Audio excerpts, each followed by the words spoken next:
உங்களுக்கு முன்பாக சவால்கள் இருக்கும்போது, தேவைகள் இருக்கும்போது, ஒரு நாளும் உங்களை நீங்க பார்க்கவே பார்க்காதீங்க. உலகத்தில் இருக்கிறவனை விட உனக்குள்ளே இருக்கிற இயேசு அவர் பெரியவர். சிஸ்டர், உங்க பிள்ளை ஒருவேளை இன்னைக்கு சாதாரணமான ஆளா இருக்கலாம், உங்க மகள் ஒரு சாதாரணமான ஆளா இருக்கலாம், நீங்க சாதாரணமான ஆளா இருக்கலாம். ஆனா உங்களுக்கு முன்பாக வைத்திருக்கிற சவாலை ஜெயிப்பதற்கு நீங்க உங்களை பார்க்க வேண்டிய அவசியம் இல்லை.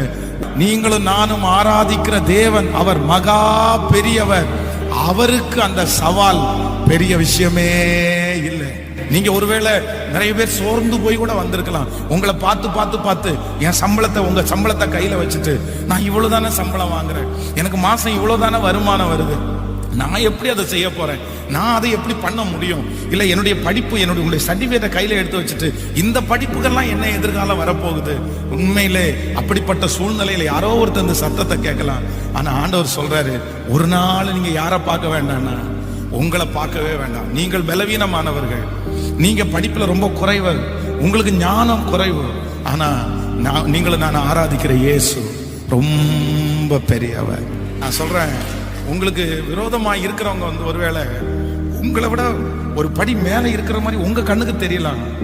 ஆனா மேற்கொள்றது யார் அப்படின்னா நீங்களும் நானும் தான்.